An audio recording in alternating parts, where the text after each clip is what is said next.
wabarakatuh. Alhamdulillahilladzi hadana li hada wa ma kunna linahtadiya la an hadanallah. Asyhadu an la ilaha illallah wahdahu la syarikalah wa asyhadu anna Muhammadan abduhu wa rasuluh la nabiyya ba'da. Pemirsa yang dirahmati Allah, Islam merupakan agama yang sangat jeli dalam mengatur kehidupan, terutama kehidupan dalam manusia. Nabi Muhammad SAW telah memberikan suri tauladan yang begitu luar biasa buat kita semuanya, yang patut kita contoh. Ketika kita mengakui Nabi Muhammad sebagai Nabi kita, Nabi utusan Allah yang kita yakini, maka kita pun juga harus sebisa mungkin berusaha untuk meniru suri tauladan yang beliau berikan kepada kita semuanya. Pemirsa yang dirahmati Allah, makanan merupakan salah satu yang terpenting buat kesehatan kita. Kalangan ahli kesehatan, kalangan ahli kedokteran Islam menyebutkan bahwa makan yang halalan dan thayyiban, makanan yang halal dan thayyib, halal dalam Islam, halal untuk dimakan, dan kemudian halal cara mencarinya, thayyib, baik untuk kesehatan kita, tidak merugikan tubuh kita ketika kita makan, tidak membuat sakit tubuh kita ketika kita makan. Pemirsa yang dirahmati Allah, dalam surat Al-Abasa, Quran surat Al-Abasa ayat 24, Allah berfirman, "Falyanzuril insanu ila ta'ami." Maka hendaklah manusia memperhatikan makanannya.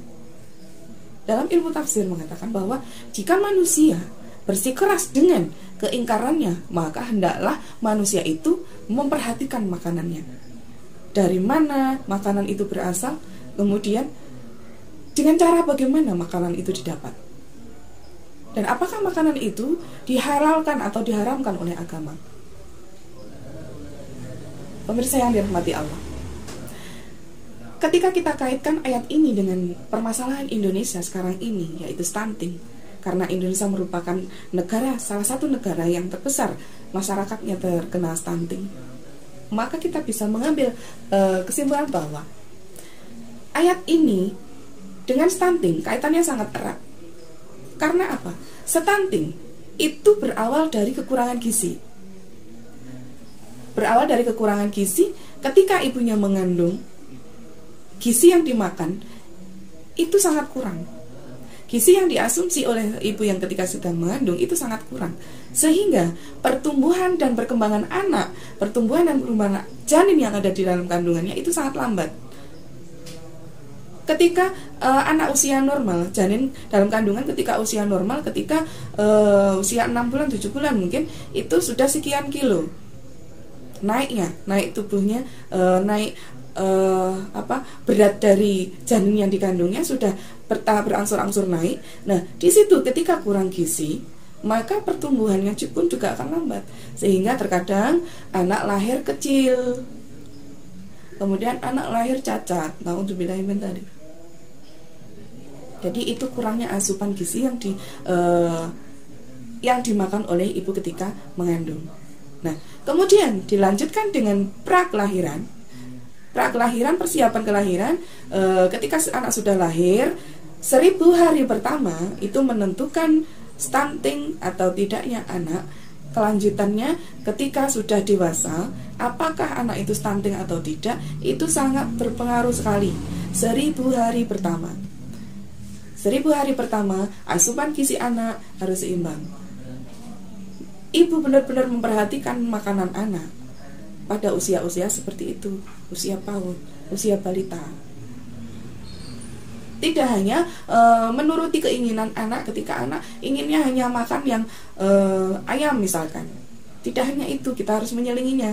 Kita harus mengkombinasinya dengan sayuran, buah, kemudian ikan, protein, karbohidrat, nabati, hewani, itu seimbang, sayur-sayuran, zat besi dan lain sebagainya. Terutama ASI di sini. Jadi 1000 hari pertama itu dapat menentukan stunting atau tidaknya seorang anak. Nah, disinilah peran seorang orang tua harus benar-benar memperhatikan makanan yang diasumsi oleh anak. Pemirsa yang dirahmati Allah, ketika kita sudah enak-enakan dengan diberikan seorang anak, kita tentunya bahagia sekali. Nah, di situ kita juga harus punya tanggung jawab bahwa kita juga harus memelihara, kita harus merawatnya, mengasuh titipan Allah itu dengan sebaik-baiknya, terutama dalam memberikan makanan yang halal dan thayyib. Ketika hal itu sudah kita lakukan, usaha itu sudah kita lakukan, maka kita juga ikut mensukseskan program pemerintah untuk menangani stunting. Seperti Fatayat.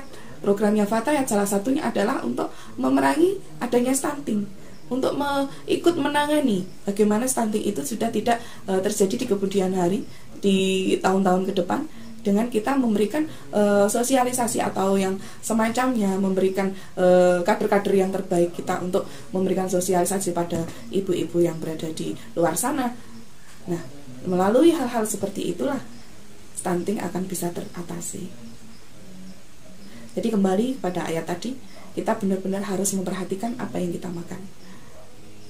Seperti Rasulullah sudah mencontohkan bahwa berhentilah makan sebelum kenyang.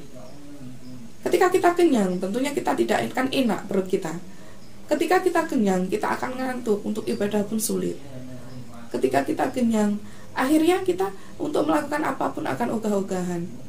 Nah, dari situ kita bisa mengambil hikmahnya bahwa apa yang diteladankan oleh Rasulullah itu memang ada kaitannya dengan kebaikan-kebaikan kita. Itu semua demi kebaikan kita semuanya. Pemirsa yang dirahmati Allah, mungkin sedikit yang saya sampaikan tadi tentang stunting dan tentang Islam dalam menghadapi permasalahan-permasalahan dikaitkan dengan kehidupan kita sekarang ini. Salah satunya adalah stunting, di mana kita benar-benar harus memperhatikan makanan untuk anak dan keluarga kita. Jadi ketika anak kita beri makanan dengan makanan yang kita mencarinya dengan cara yang tidak halal, nanti anak pun juga akan berpengaruh dalam kehidupannya. Nah, itu kembali kepada diri kita. Kita kembalikan pada diri kita. Apa yang sudah kita berikan pada anak kita? Apakah itu makanan yang halal atau haram?